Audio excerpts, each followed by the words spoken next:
everybody, and welcome to episode 3 of Girls Unscripted. I'm Kate Riccio, and today we have a guest host named Nick. Who's not a girl. Who's not? It doesn't matter. It's just the title. Thank you for having me. Oh my gosh, thank you for being on here. Carolyn is out of town this week. We decided to bring in a guest host. Nick has 5 years of reality TV show podcast experience, especially in Below Deck. And not only that, he has a ton of other experience in this because he also had a girlfriend for 10 years who he cheated on with her best friend. That is Tom Sandoval. I'm just catching up. It's my first season of Vanderpump, but no, I produce podcasts, I believe. Okay, not the second part. No. So this episode was called You're Not the Queen of the Group, and if I had $1 for every time I heard that, I may have $1. How we do this is we kind of just go in order from start to finish. Also, can we give a shout out to your sweatshirt? How did you get that? I went to Bravo. I snuck into BravoCon in 2022. I bought a staff t-shirt off an employee and could go anywhere I wanted. Well, we'll see how you do on this, and if you're good, then we'll bring you back for the story. Okay. So basically, they started off at Tom's party. I will say this is just like a preface that I had written down. It's crazy how they made me feel a little bit bad for Tom this episode, and I just want to start by saying that. I know that might sound crazy, but I did. I felt a little bit bad for Tom. We'll talk about it more at the end. Do you disagree with me? I can kind of see how because he seemed really sad.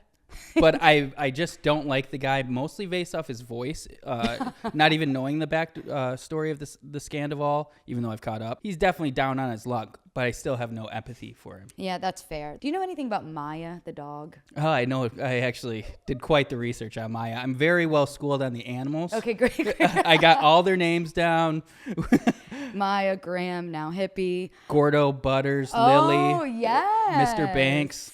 Damn, you really are good. I didn't know who Mr. Banks was until this past episode. I'm like, oh, duh, that's Allie's cat. Maya, the way that she was sitting next to Schwartz, like, killed me. She's over Sandoval's bullshit as well. She was sitting there with her stank face on, like, is this motherfucker still talking? I completely agree. I had the same note. That dog is beautiful. And I was like, how does this happen when you have such a piece of shit owner? But then I realized that it's more Ariana's dog. Exactly. But just like Anne in last episode, with just minimal screen time, Maya really stole the show. 100%. We are Team Anne and we are Team Maya. They both actually need a photo back on the wall. They should. We've seen your comments, and we're going to get a photo of Anne for you. I really want to talk about Billie Lee. I really try not to talk too negatively about people, but, like, I just can't stand Billie Lee. I think that she just wants to be famous so bad, and there is speculation of, did her and Sandoval hook up? I'm not going to speak on that because I don't know, but what I do know is that Billie Lee is head over heels in love with Tom Sandoval. The way she brought out that birthday cake, she had those hearts in her eyes. She's jealous of Raquel. She's jealous of Ariana. She wants to be with Tom. This is so validating for me being new to it because I didn't know any of the rumors that they had possibly gotten together, but she was talking to him about Raquel and how she, like, you're at her beck and call and stuff, and I was like, Billie wants Tom. That was like my first instinct. And your instincts were absolutely correct. Billie wants Tom. First, I just think Billie wants screen time, but Billie definitely wants Tom. And Billie had actually, like, gone on dates with, hooked up with Ariana's brother. There's, like, a web that has been woven that it is hard to keep up. Also, I don't know if anybody else noticed this, but when Billie Lee and Sandoval were having that conversation in the kitchen, did you notice what was on the fridge? I didn't. There was a piece of paper behind them that literally someone wrote, like, hashtag Team Ariana. So while they're having this conversation, like, shitting on Raquel and Ariana, this is, like, behind them. Genius move. It was just beautiful product placement, if you will. Last episode, and it carried into this episode, of Tom basically saying that him getting with Raquel was the same thing as James getting with Kristen, which I talked about this last podcast. I disagree with. James is 21, Tom is 41. That's one of many reasons as to why it's different. I personally don't feel like I need to get into that, but what I do want to say is I do think that Tom is lying about the facts, about what happened. And when he, like, said to Billie Lee, like, yeah, dude, James had sex with Kristen and used my t-shirt to wipe his dick.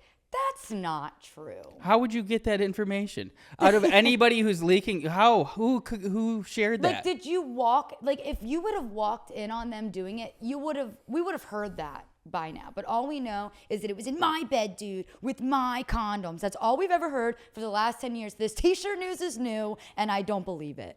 Another instance, though, where I didn't really know the backstory, so I had to look into it a little bit. Did he do the same thing? But James joined Andy in his clubhouse to help dish the 411 on WWHL. Yes, he did. And he said that at the time that he hooked up with Kristen, it was only 3 to 6 months. And then, of course, I listened to episode 2 of Girls Unscripted, and you gave more details. And so I realized, yeah, it's not the same thing. It's not the same thing. And you heard it straight from the horse's mouths. He did his facts. He fact-checked. He did a works cited. Our case is closed. Want to go to emo night? Talk about it. I don't know if it's really my scene, but maybe we should go sometime. I actually will. Ash was there. Your girlfriend was there. I know. We thought she was going to be on TV because she was there for this one. We didn't make it. I know. We were there for that one. Emo night, this isn't necessarily like a part of emo night, but it's one of the talking head interviews that happens during that scene. Scheana, I don't know if you know this about me. I kind of ride for Scheana. I don't know why. There's just something about her that I like. I like Scheana, okay? Sue me. Is this an unpopular opinion? Because through 3 episodes, I also like Scheana. Well, that's because you've only been watching this season. Most people don't love Scheana. She does like a talking head interview. It was just so, and I hate to throw around the word narcissistic because I feel like that was like the word of the episode. It felt narcissistic or maybe just self-centered, where she was like, of course Sandoval unblocked James, but he didn't unblock me. Like, all she cares about is that Tom Sandoval blocked her. Most of her talking head interviews were about Sandoval blocking her. That it's weird, and that's what she talked about. The first episode, he blocked me, he blocked Summer, like, why is she so obsessed with being blocked? Why does that matter so much to her? Covering reality TV for the last 5 years, it's been really interesting just how prevalent Instagram is within the storylines. It's so huge. Obviously everything she said was true, but like she was on a lot of podcasts. Like, why? I don't know. He wouldn't have any reason to reach out to her. Yeah, and they talk about that later in the episode, but we should just talk about it now. I did agree with Tom saying like she reaches out to me saying she'll do anything to help me, but then slanders me on her podcast. And I've listened to her podcast. She basically talks shit about him once a week. Actually, I think Raquel coined this term when she was talking about Dave Portnoy, but I love it, where it was like a shock jock. Have you ever heard that? Yeah. And I don't know if she coined it, but she said didn't. it. Howard Stern was the original shock jock. Yeah, okay. There you go. Well, I felt like Scheana, that's so fucked up that I'm like, Raquel created this term, and you're like, actually, it's about Howard Stern. Scheana is the definition of a shock jock. She wants to go on her podcast and like reveal shit. At what cost? And I was going to say this till the end, but I want to ask you now, like, as someone that has like such a history in podcasting, do you feel that she should be allowed to talk shit on him, but he should still be able like to be friends with her? Like, is there a separation? It's case by case basis. I feel like in this instance, no, because of like how much it's affecting his life and shit. I don't talk about friends and family like as much as possible if it comes up. Yeah. Like you censor yourself to a point. But he did acknowledge at the end, don't want to get ahead of myself. That's an off-said phrase when I cover reality TV podcasting because you always want to skip ahead. But he did like mention like, I understand you're doing this for money. Why wouldn't she? She should keep going back to that well. Yeah, can't blame her. She definitely capitalized off of it. This isn't really a note at all, but I think Lala is so goddamn funny. And her not knowing emo music, we like did talk about it last time of like what kind of music does Lala listen to. I'm pretty sure she just listens to like rap, and like it was proven of her saying like, what is emo music? Nickelback? Let me ask you this. Would you consider Nickelback emo music? No. But they're a bit emotional. That's fair. But if you use that as the marker, then all music is emo music. Because if it doesn't make you feel, is it really music? Holy shit. Sorry. I just cried a little. Now I'm That was emotional. music when I did that. That was music because I felt emotion. I had that written down too, and it begrudgingly made me laugh. She's quickly growing on me, and I didn't want to go into this liking her because in 2016 she flaked day of when she was booked to be on Joe Coy's podcast and really put us in a bad spot. Oh, inside scoop. And she never went back on? No, we never would have invited someone. What was her reason? Bullshit. Sounds like Lala. 2016, she was still drinking then. Yeah, fair enough.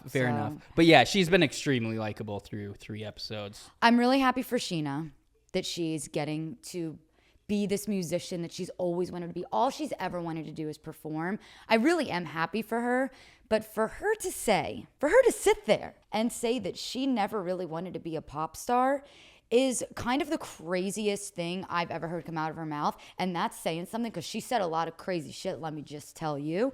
But let me just run through a list of the music that she's made in the past because this is giving identity crisis, okay? She's made songs called Good as Gold, Freak Bitch, and What I Like. She's a pop star. I'm sorry. Sometimes it's like, it's really hard to ride for my girl like that. I'm sorry. She seems to have a very myopic view of what a pop star is because she was like, not a pop star, more like Fergie or Gwen Stefani. I was like, that shit's bananas. Bananas. But yeah, that is funny how like, she's like, I never want to be a pop star. I wanted to be like Gwen Stefani or Fergie. Like they are pop stars. Wow, you know what I just thought of? She says she wants to be like Gwen Stefani or Fergie with a band behind them. Gwen Stefani or Fergie did not have bands behind them. No Doubt and Black Eyed Peas were bands with leading women. Get your facts right, Scheana. I can't keep standing up for you if you're going to get this shit wrong all the time. Yeah, you stupid. No, I'm just Jesus, so much. Settle me down. Well, don't make me regret having a man on this thing. I would never. So then we get to Pump. We talked about this last time, but it is depressing that Pump is closing, and I do feel bad for Lisa. And then we get into Tom showing up with his very obviously scripted line of like, hello, Lisa, I brought you these flowers. It's basically like bringing sand to the beach. It's like, okay, you fucking sat in the car with the mirror down and like, sand to the beach, sand to the beach, sand to the beach, because you want to look charming, but it was a stupid joke. And then you see the difference between someone who's like fake and someone with real charisma. She's like, this ain't no beach, bitch. Yeah, fucking for real. She was like, well, this isn't a fucking beach, you idiot. Get out of here. Some of their editing is incredible. Just briefly want to go back to Tom's party. Ariana was talking about how Tom has no one to give him honest feedback. And then we smash cut to a bunch of hangers-on who are too ugly to be on the television show, just nodding vigorously at Tom's bullshit. Yep. I just always appreciate the little nuggets they put in there. Well, and like his best friend now, like his new bestie, Jason, I don't know why I dislike this man. I have no reason for it. He is not only Tom's band manager, but he's also the producer on Tom's podcast. So he's definitely getting two types of income from him. Yeah. He's your go-to guy now. I do fuck with Kyle Chan, though. He's like the guy that's always with Tom, the one that went to Sir with Tom after. And because the rest of the cast loves Kyle Chan. I'd like to know more about Kyle Chan because of everyone, it seems like everyone is still super cool with Kyle Chan. But Kyle Chan is like Tom's best friend still. And the finale of this season, they're actually at some like party that Kyle Chan throws. So I want to know like, why is he the exception? That's what I want to know. So let's keep that in the back of our minds for the future. It's something to look forward to. Yeah, I want to know more about Kyle Chan.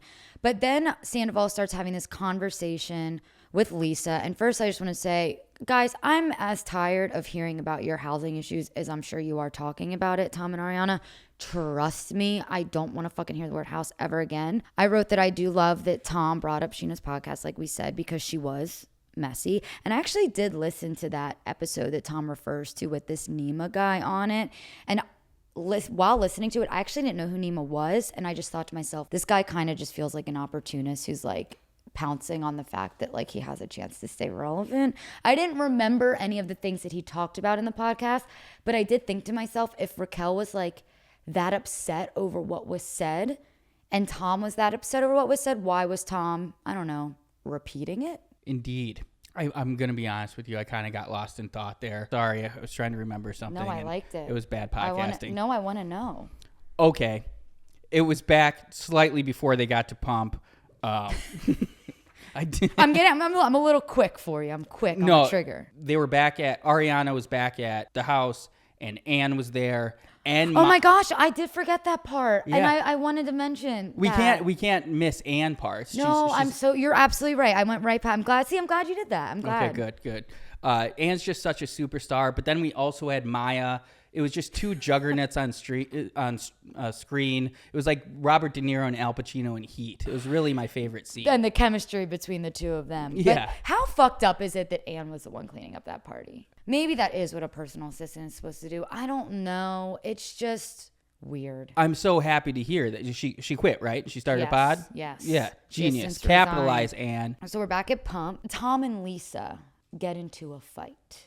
An argument, actually. And I feel like Tom just went from like 0 to 100. It almost felt like he went to Pump to yell at Lisa. And the way he's fighting with her, he sounds like he's her fucking kid. He's like, don't tell me how to feel, Mom. You just don't get it, Mom. It's like, she's the only person in your corner right now. What the fuck are you yelling at her for? I really don't like this man. Like the spoiled brat vibes. It was spoiled brat vibes. You're so right. It's funny that you say, yeah, it reminded me of a young boy yelling at his mom. And it's like, she's just trying to help him. She's literally sitting there having a conversation with you. You're lucky. You have 2 people on this show that are willing to talk to you, and Lisa is one of them, and you're going to yell at her? Come on. It's unbelievable because everybody else was saying like they think Lisa's more in Tom's corner anyways. Like last week they said that.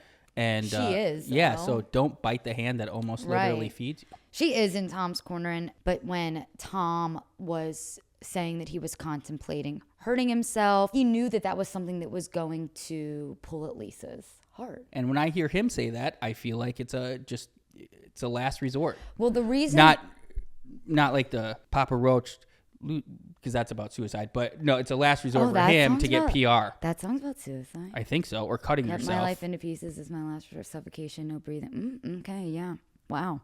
I just been singing those lyrics like it was fucking nothing.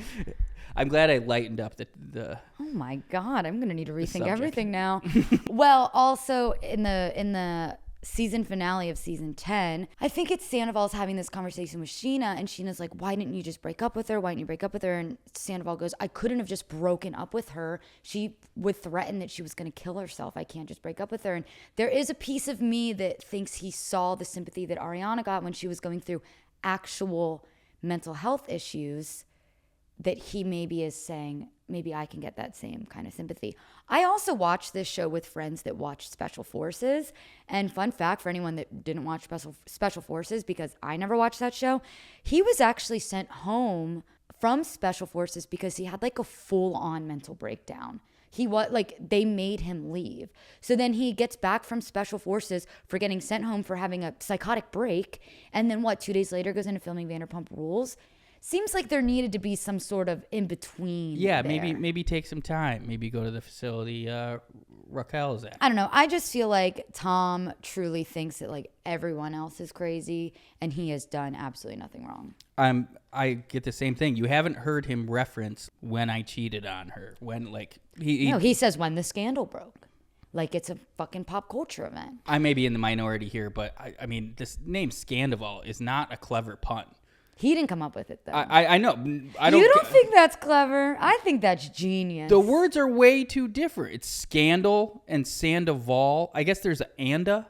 That's the only through line. But I'm a big pun guy, and I don't know. That one's just not doing it for me. Okay, that's fair. I just will wholeheartedly disagree on Okay, fair enough. I'm leaving.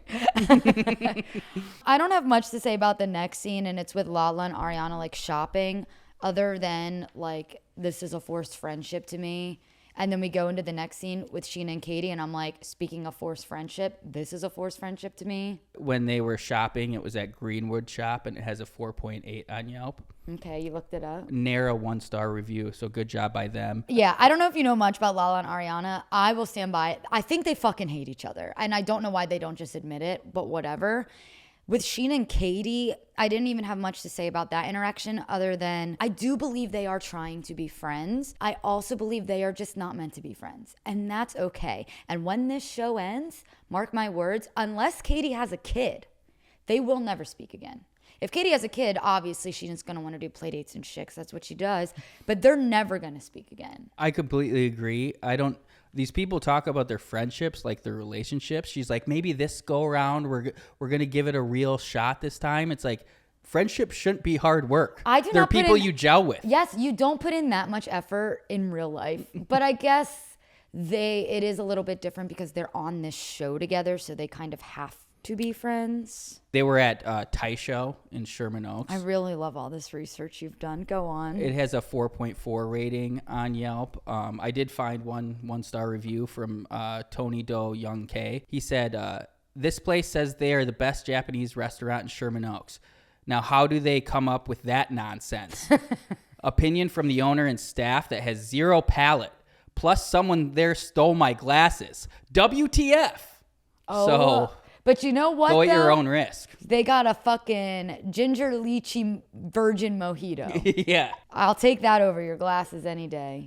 And I it bet probably you- had alcohol in it. Get this. I bet That's how you bad they his are. fucking, I bet you he wrote that review and then like a week later he found his glasses and forgot that he wrote that review. They were on his head as he was typing. Yeah. No, he's wearing them as he's typing it. Then we do have a little scene with Tom and Lisa at Vanderpump Dogs, which we haven't seen in a while. VPD. I do feel really bad for Tom and his family issues. If you haven't seen, his triplet brothers have been on past episodes. They were on the wedding episode, and Tom just loves them so much. And I do feel really bad. Like, his dad was really sick. His brother's now in rehab. Like, I do feel for Tom. And then he went through a divorce. But if anything, it kind of like made me feel proud of Katie. Like, for still like, if you want to break up with someone, right? Don't be like, well, his dad's sick. Well, his brother's this. It's like, Tom's still doing okay. And he got a divorce during all that shit. And I'm sure it was hard for him. But he's doing great now. And he's taking care of his family. And I do think that this season is like a Tom Schwartz redemption season. As much as I hate to say it, but also as much as I love to say it. What was the impetus for their divorce? Did that come out? Seasons 1 through 10. Fair enough. I've got some work to do. Lisa says something in this scene. She says, in regards to Sandoval, she feels like the punishment does not fit the crime. Now, I will say she's right. The punishment does not fit the crime, but the punishment does fit how Sandoval reacted to the crime, how Sandoval has no remorse for his crime. I do think everyone's being a bit much for just what he did, what they did. What they did is horrible, but I think they're not necessarily reacting on that as much as they're reacting based off of his reactions and Rachel's reactions and their no show of remorse at the reunion, them laughing at the reunion. They didn't give a fuck about what they did, and that's why people hate him. Yeah, I kind of feel like it fits the original crime, but you bring up good points that he has only made it worse, and he's not going to get paroled. He is not going to get paroled. I am not bailing him out of this one. And then lastly, Schwartz says, I want to get the gang back together, but I don't want to force it. So why don't we all go on a group trip to Lake Tahoe? Yeah.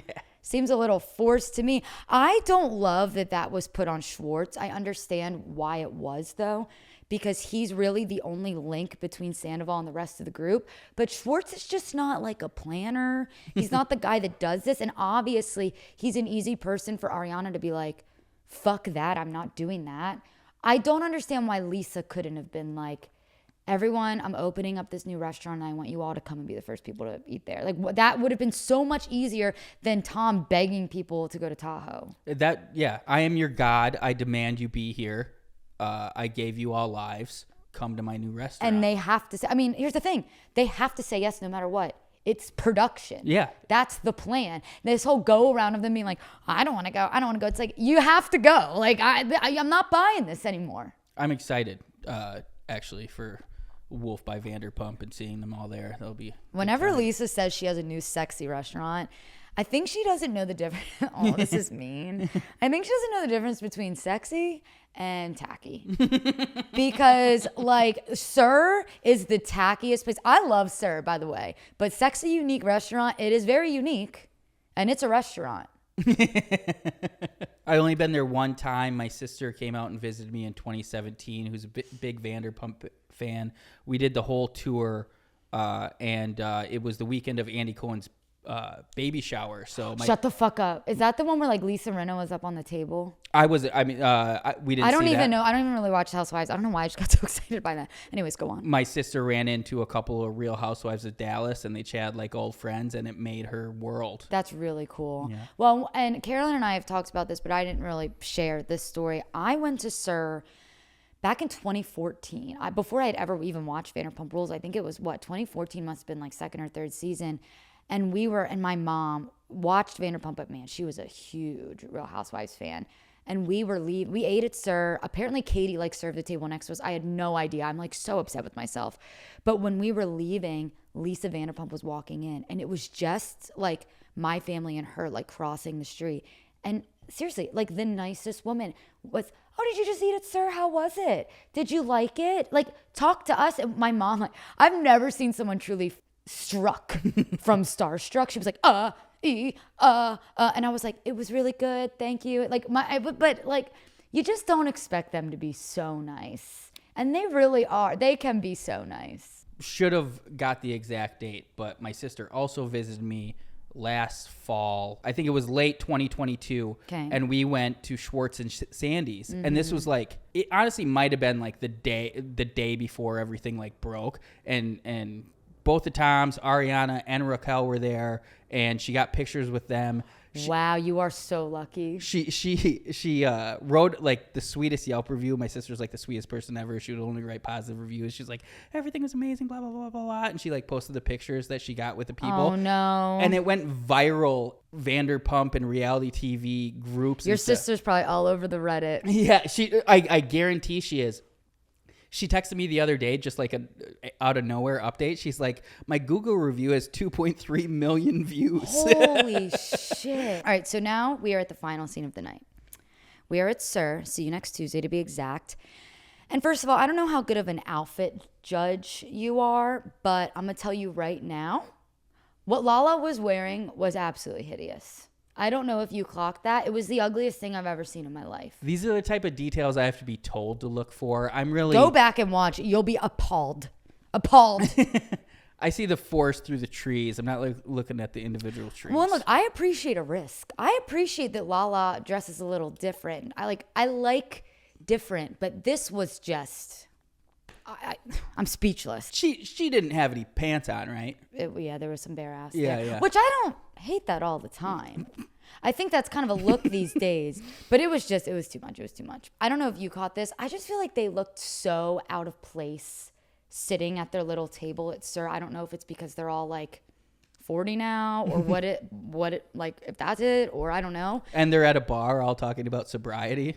I wrote that down too. Like, is every single one of them sober? I also think it's like so eye rolly for Scheana to be like, I'm 3 weeks sober. It's like, I think you're only sober because you're on like medication. It's not like you chose sobriety. So I don't know why. Like, she mentioned it like 12 times. I'm 3 weeks sober. It's like, you okay, but like you're not. That would be like if she was pregnant and being like, I'm 8 months sober. It's the same shit. It's not the same thing because like you can drink on drugs, and I think it's only more fun. Whereas you drink with the baby and it comes out with like a divot. Yeah, that's fair. That's fair. There are different things. I wanted, because I have experience in this, I kind of wanted to explain how their seating works at See You Next Tuesday, because I went to one and they were sat in the same place that they sat last episode. There's the bar, like the main bar up against like the wall, which is the bar that they show in like all the past episodes where like Jax bartends, Tom bartends, like the main bar. So if you're facing that bar, then to the left of that is the DJ booth. Then to the left of that, there's like a little outdoor patio, and there's like doors that go like from the inside to the outside. And you can kind of see that in the episode. But basically what they do is they block off that entire outside patio, cover it in lights and camera crew, and that's where they sit. So it's like, and then there's security blocking them. So they're not like mingling. Yeah, they're not in the bar. There needs to be a server specifically sent out to wait on them, which again, weird that it was Jesse Montana, because I didn't know that he even worked at Sir. Happy to see him on our screens, but didn't know he worked at Sir. But yeah, it's like such a to-do of them sitting there. So then when Scheana was like, oh, I'm just gonna like walk to the bathroom, and she like walks past Sandoval's table, she had to go out of her way. She had to walk through fucking camera equipment and wires and fucking craft services and able to pass Tom Sandoval. It was a little contrived. The first time they were sitting down and all talking about their sobriety, I don't know like how much this stuck out to you, but like when Tom gave like Lala that little gift, did you notice that? Or well, I just wrote down that I appreciate that Lala's like, I'm sober. Yeah. That was really funny. And I didn't even know at the time until my second viewing. I thought she was making fun of them all for being sober or like trying sober. But she was like, no, that's not sober. I'm sober. Right. But no, he gave her a little drink, a little product, which I am. Did you Google it? Isn't it like $200? I don't need to Google it. You have it? Not only do I have it, I'm friends with the CEO of Magic Mind. Magic Mind is a matcha-based drink with 12 natural ingredients, including echinacea, ashwagandha, a bunch of other stuff. Matcha base. Plug. It's going to help you do more, stress less, start knocking stuff off your to-do list rather than seeing it grow. Are you getting paid for this? Only if you use promo code COMBAT, buddy. But I brought some for you. And okay, I'm actually psyched to try it. I'm not going to lie. It's 30 milligrams of caffeine. So it's not going to give you like a jittery feeling. It's so funny. You just whipped that shit out. Oh, the producers are getting them too in the back. That's awesome. Well, this is different than the thing I looked up. That was the thing he gave Katie something. Schwartz gave Katie something last episode, and it was in like a blue bottle. And I looked it up, and it was like $200-$300 for like this little bottle. This is sick. These are probably about $5 a bottle. Yeah, you take one a day. Give it about 10 days before you really start feeling the effects. I actually don't care if you buy it. It's a weird coincidence. I blew his mind. I assumed he had sent it to them because they get it out to influencers, but he had no idea. And I texted him last night, and he was absolutely stoked. Oh, that's awesome. I should have known you were fucking revving up for something like, did you notice anything with the drink they gave? I really wanted it to be natural, but then we started to move past it, so I had to jerk it back. Like, no, that was actually sick. Do you want to take it right now? No, because I'm like a bitch about stuff, and I've been drinking, so I don't want to like. I'm telling you, it's. Can I just take a little sip of the one you already opened? Yes. Okay. Smells green. Okay, that's actually good. And that's actually really good. I actually have V3. They have V4 that has a little bit more honey to. I taste the honey. MagicMind.co. I mean, that's like nothing. And I think that's funny that Lala's like, I'm not going to risk my sobriety for this matcha drink.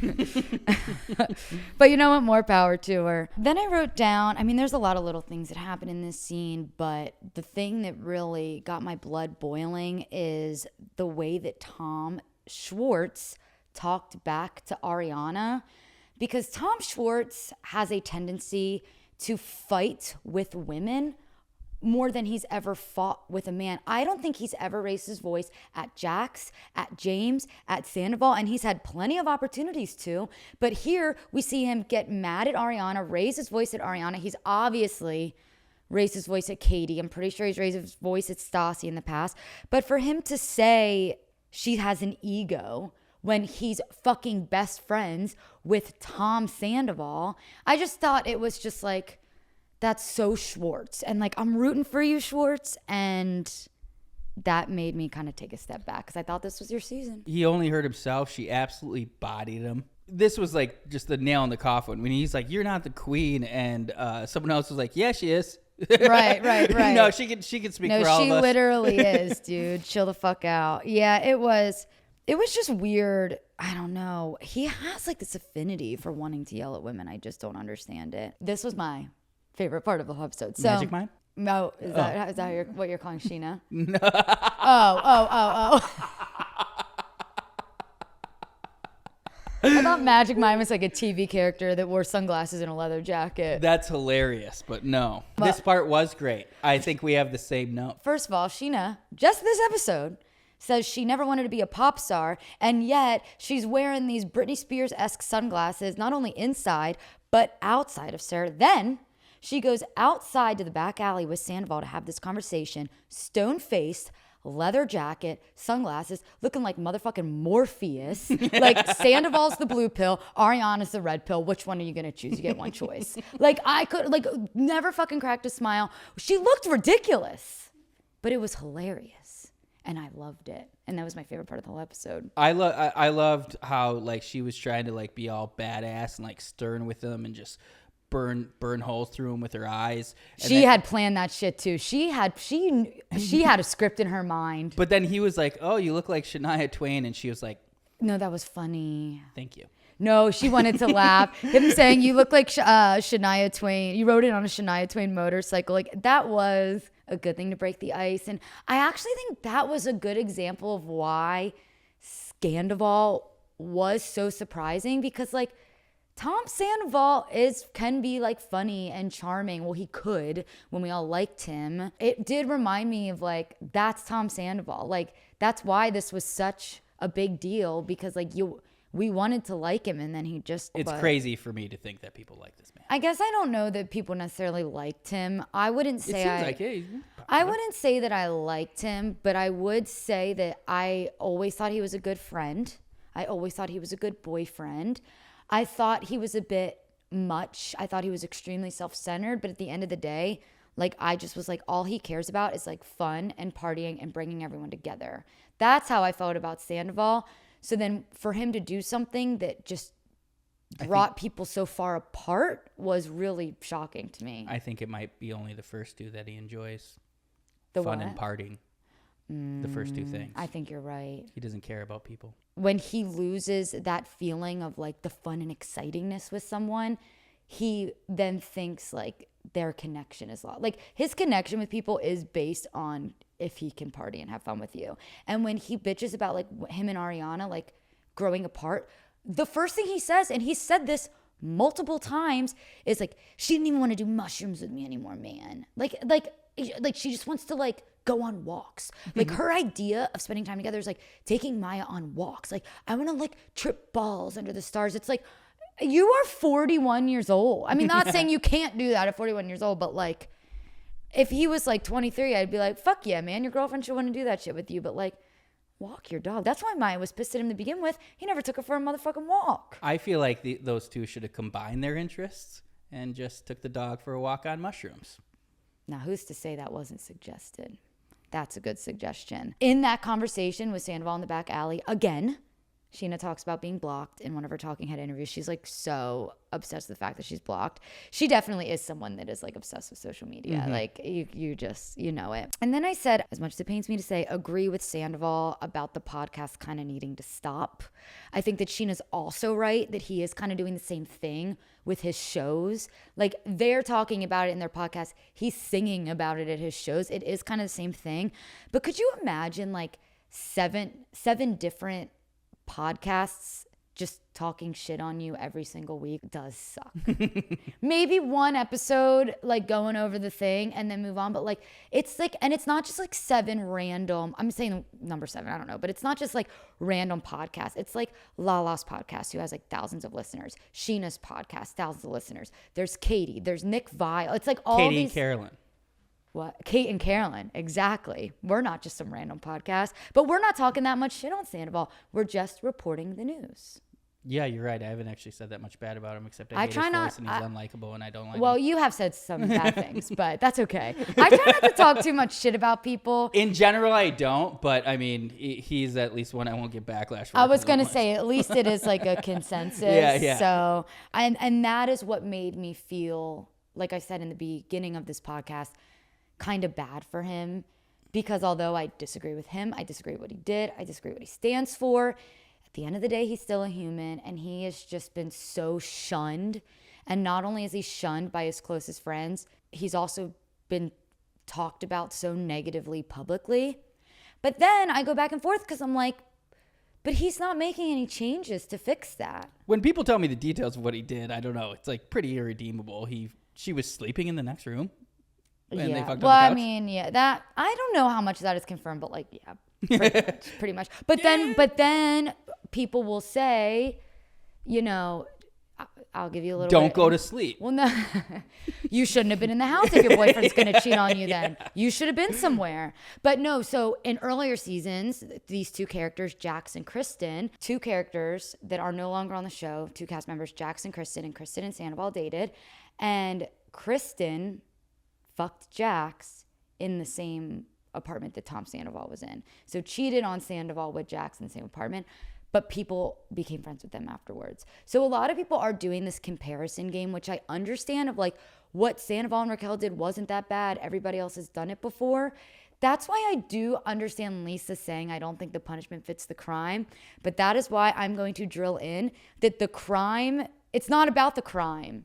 As much as it's not about the pasta, it's not about the crime. It's about the aftermath of the crime. It's about how he reacted. The lack of accountability. 100%. Do you have anything else you would like to say about Just that I wish Scheana would have drove off in a motorcycle.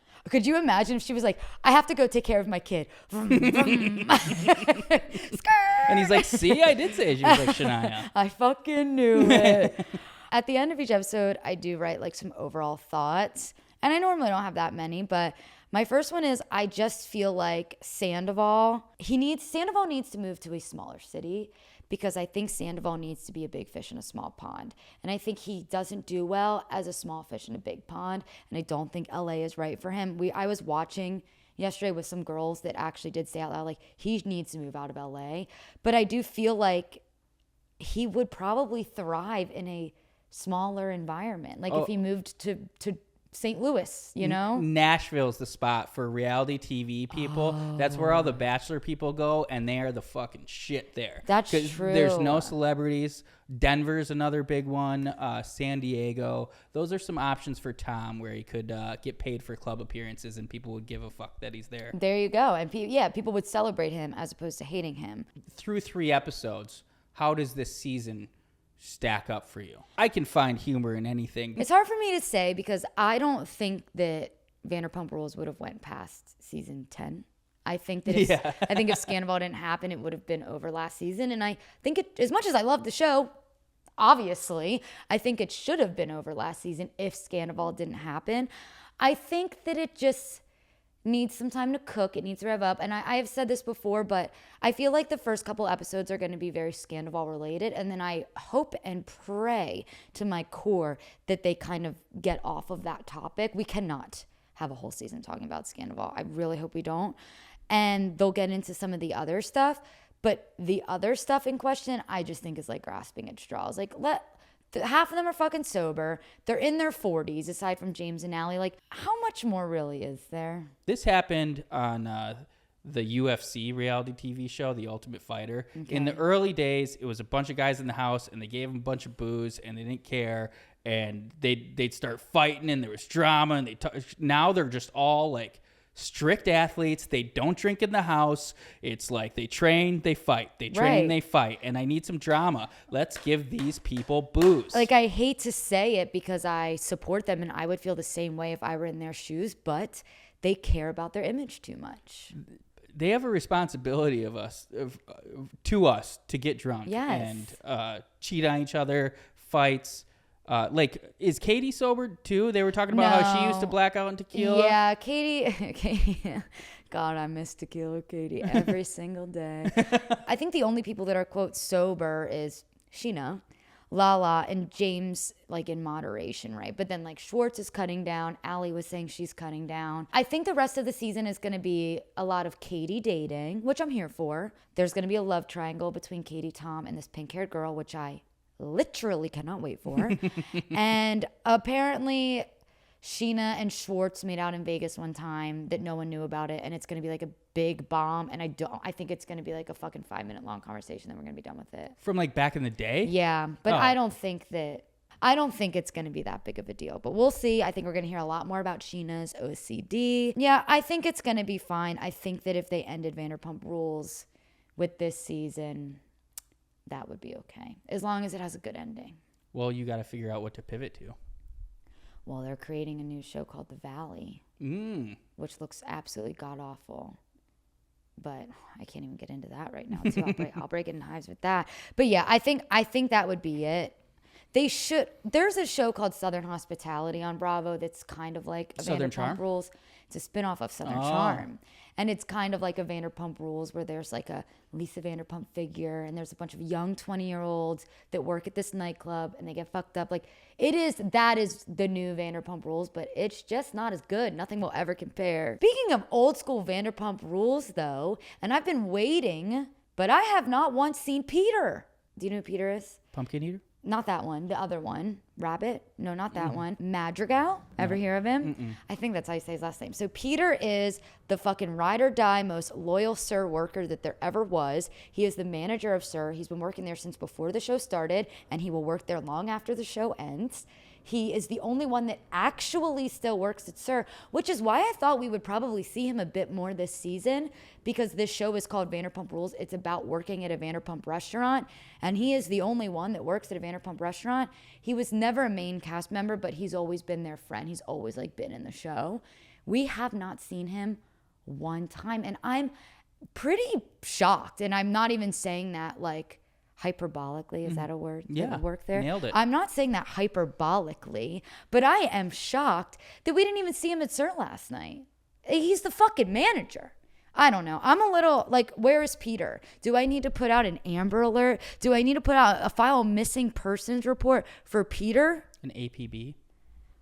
I hope he's okay. Every week we ask a question on our Instagram of something that we want to ask our followers. We like to get the conversation going in the comments. You did this the last 2 weeks? We did, and we've said it. Conversation's been a bit scarce. A comment here and there, but I'm going to keep doing it because I want to hear what everybody else has to say. You know what we used to do on the podcast that I was on when they didn't like kind of join in or participate? We just insult them. I was going to say threaten them? Yeah, we'll stop doing it. Or Kate will stop doing this podcast. Get in the comments. I would literally never stop doing this. And nor should you. You're good at it. Thank you. That means a lot coming from you. And I'm not saying that hyperbolically. My question for this week, does Tom actually miss Scheana, or is he just saying that for sympathy? He goes this whole thing where he's like, I miss my friendship with Scheana. They do a flashback because fucking season 11 loves a flashback of like him and Sheena's friendship. And I'm like, I just don't think he really cares that much. I'm new. I don't know. Maybe I'm just a sucker for montages, but I kind of felt like he was. I don't know. She seems like, I really like Scheana. She seems like she's cool, and maybe he does miss hanging out with her. Yeah, I love that you like Scheana based off of this season because I do feel like Sheena's had a really bad edit. I think it's been proven. Sheena's had an intentionally bad edit these past couple of seasons. There was one season where it came out that, she had an awful edit. I think it was season 8. It was a season that like Max and Brett and Dana and all them were on. Those are names I've never heard. Because they were only on one season. I'm saying that for the viewers so they feel me. Because I think it was season 8. An editor actually came out and said they purposely gave her a bad edit because she was rude to them at like a rap party or something. And I want to ask you this. Did this episode make you feel bad for Tom Sandoval? I could see how it would, but it didn't. It did not. Okay. I think this is comeuppance. This too shall pass, but he deserves it. Okay. How did I do? Like, I know you just said I did good, but as someone who has experience in Bravo podcasting, do you see a future in this for me? I absolutely do. I told my girlfriend, who you are also friends with, that this is the perfect move that you started doing the podcast because you're really good at the TikToks and that's growing fast, but those are kind of hard to like get the audience that shows up every week and stuff. So start this, and you guys are really good at it. And yeah, I don't know. It was enjoyable to listen to, and you're funny. Did you have fun on it? Yeah, I had a great time. Okay, good. You had great jokes. Thanks. You did good. I think I nailed all my highlighted parts. Those are all the things I thought were funny. Oh, okay, good. Do you think that this is just a question for you, are going to would you like to keep working in podcasting for as long as you can, or would you, what do you think about podcasting? I love podcasts. It's my career. It's not a job. It's a career. Yeah. That's good. Well, good. I've always loved, I don't know. I grew up I like sports talk radio, and then I like listened to NPR in high school, and then podcasts are just like an extension of that. And then I like conversation. I was going to say, and then you just somehow got into Below Deck. All right, for the viewers, who's your favorite Below Deck character? I don't really watch Below Deck. Kate Chastain. But I know Kate Chastain. Do you watch The Traitors? I actually don't. Do you know it? Yeah. She's on both season 1 and 2. She produced it. She's a producer on The Traitors? Yeah, she produced, I can't remember what it was called, the chat room or something, and then she got in a fight with one of the women on there, so she still has a producer credit, but then she's not a character, and then she created that. She's big shit at Bravo and a personal friend. Oh, I do like Kate. Through the show. Well, I do like Kate. I love her on The Traitors. Don't mean to spoil, but she is on season 1 and 2. She's witty as shit. She's super fun. No, she's awesome. For everyone that's listening, I just always have to be a little sappy and sentimental, but we're only on episode 3, and we've been getting a lot of really good feedback. We've been seeing your messages and your comments, and I've had a lot of family and friends reach out to me saying how much they love the podcast, and it really warms my heart. So thank you everyone for listening. We are Girls Unscripted Pod on Instagram. Yeah, we are. Yeah, we we are Girls Unscripted Pod. Carolyn will be back next week. Let us know what you thought of Nick. And I'm always ready for the call if either one of you can't make it. No, we would definitely call you back. When we have a bigger studio and we can bring in guests, that's the dream. I would love to have you in as a little correspondent. It was interesting to hear your thoughts on everyone only seeing this season. I love that you love Scheana. That's Yeah, the best. She's great. Lala's cool too, despite her stiffing us, but Yeah. it's all good. Joke. Bygones, Lala. Yeah. Speaking of bygones, bye. Thanks for that was stupid. Cut. Thank you guys so much for listening, and we'll be back next week.